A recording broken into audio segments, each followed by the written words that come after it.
चल इस वक्त मैं मौजूद हूँ दिल्ली से सटे गुरुग्राम के NH8 के पास। यहाँ पर अहिर समाज के कुछ लोग हैं, धरना किया हुआ है कि मतलब जो अहिर समाज के लोगों ने अहिर समाज का अनिश्चितकालीन धरना किया हुआ, पीछे आप देख सकते हैं। यहाँ पर कुछ लोग हैं, ये दूर दराज से आए, इनसे बात करेंगे कि कब तक ये जो अहिर समाज जो अहिर रेजिमेंट की मांग कर रहा है ये कब तक पूरी होगी या नहीं, और क्या कुछ आगे की इनकी जो विचारधारा है। जी सर, सबसे पहले से नाम बताइए।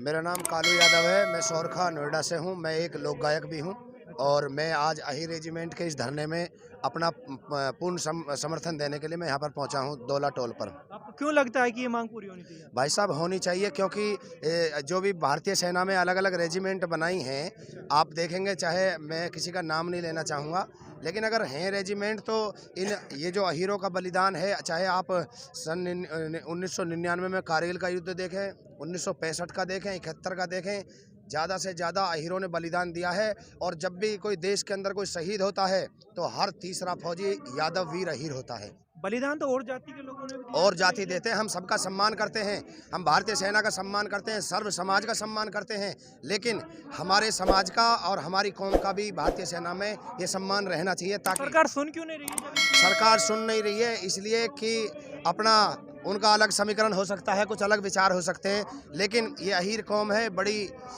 रणसूरमा ये कौम कही जाती है। ये अपना हक लेकर रहेगी और अपने कंधे पर अहीर रेजिमेंट लिखवा कर रहेगी। अगर सरकार ने आपकी बात नहीं सुनी तो? देखिए, सरकार को सुननी पड़ेगी, क्योंकि हम धरातल पे बड़े मजबूत हैं और हम सदन में भी मजबूत हैं, लेकिन जो हमारे कुछ नेता हैं, कुछ उन्होंने बात सदन में भी रखी है और भी रख रहे हैं। और आगे मुद्दा ये भी है, जो भी आगे लोकसभा का चुनाव भी है, कहीं अलग अलग स्टेटों में विधानसभा का भी चुनाव चल रहा है। बड़े बड़े लीडरों ने भी इस बात का आश्वासन दिया है, लेकिन इसमें जो कौमी एकता है उसको बनाए रखना बहुत ज़रूरी है, जो कि हमारी एकता बनी हुई है और पूरा समाज जागा हुआ है। आप देख रहे हैं चारों तरफ पूरा ये अहीर समाज ये आज अपने हक की लड़ाई के लिए आज ये धरना पर है। और जब तक ये धरना यहाँ से उठेगा नहीं, जब तक ये मांग पूरी ना हो जाएगी।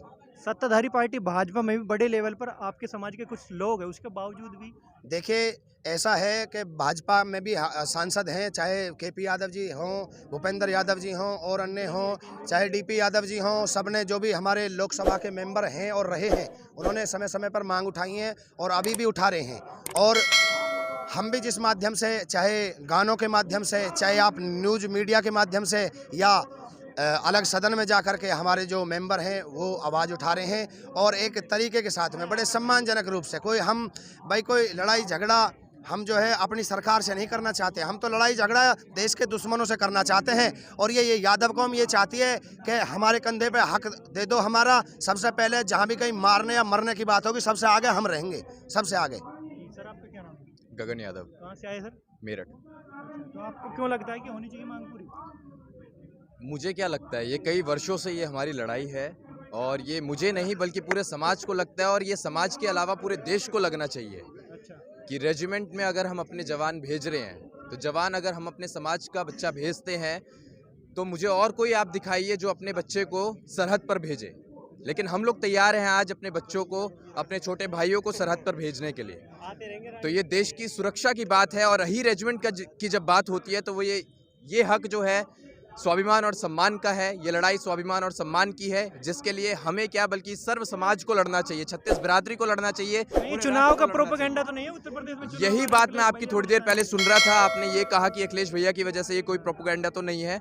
देखिए, इस लड़ाई को हम कब से लड़ रहे हैं, सबसे पहले तो आपको ये देखना चाहिए। आपको पीछे का हमारा इतिहास उठाना चाहिए। क्या 1962 में जब रेजांगला युद्ध हुआ था तब अखिलेश यादव जी थे?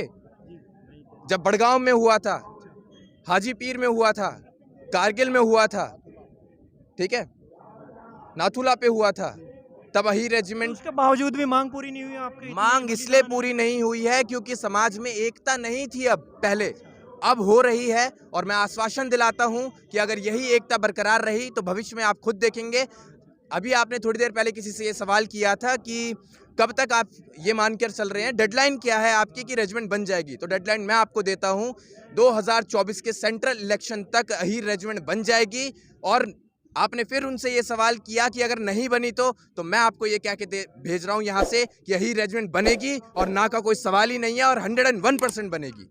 नहीं बनी तो नहीं बनेगी की बात ही नहीं है। क्यों बनेगी। 70 सालों से नहीं बनी? जब सरकारी आपके को से- 70 साल जनता ने सरकार को बनाया अच्छा, और आज जनता सड़कों पे है। अब जनता यही सरकार पलटने को तैयार है और 2024 में सेंट्रल के इलेक्शन होंगे और ये सबसे बड़ा मुद्दा निकल के आएगा आपकी इस राष्ट्र में अहीर रेजिमेंट का। इससे पहले भी तो मांग हुई है, तब भी नहीं सुनी सरकार मांग, की बात। बच्चा जब रोता है तभी उसकी माँ दूध पिलाती है। जी, अब से पहले बच्चा कितना रो रहा था, क्या कूं किया और चुप बैठ गया। आज बच्चा रोएगा और दहाड़ेगा, चीखेगा और जब तक उसे उसका हक नहीं मिलेगा वो रोता रहेगा। कहीं आपको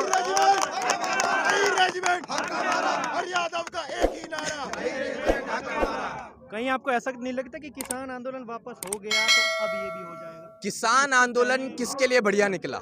राष्ट्र के लिए निकला ना। यही रेजिमेंट का जो आंदोलन है ये किसके लिए बढ़िया निकलने वाला है? हमारे और आपके लिए नहीं, इस राष्ट्र के लिए। तो ये भी बढ़िया आंदोलन होने जा रहा है। अच्छा, तो और कहीं मांग क्यों नहीं हो रही? उत्तर प्रदेश में चुनाव है, बिहार में बाहुल्य है अहीर जाति के लोग, उसके बावजूद भी वहाँ हमने ऐसा कुछ देखा शायद आप मेरे से वाकिफ नहीं है। जी। देश का ऐसा कोई कोना नहीं होगा जो हम ना कवर कर रहे हो इस टाइम पे। आप उत्तर प्रदेश की बात कर रहे हैं, हम मध्य प्रदेश में अभी अगले महीने उड़ीसा में, कलकत्ता में इसी रेजिमेंट की मांग को लेकर हम जाने वाले हैं। हम देश का एक कोना नहीं छोड़ेंगे। चलो जी, बहुत बहुत धन्यवाद। तो ये थे उत्तर प्रदेश से आए हुए लोग। उत्तर प्रदेश से क्या, इस धरने में बहुत दूर दूर से लोग आए, पूरे देश से ही आए।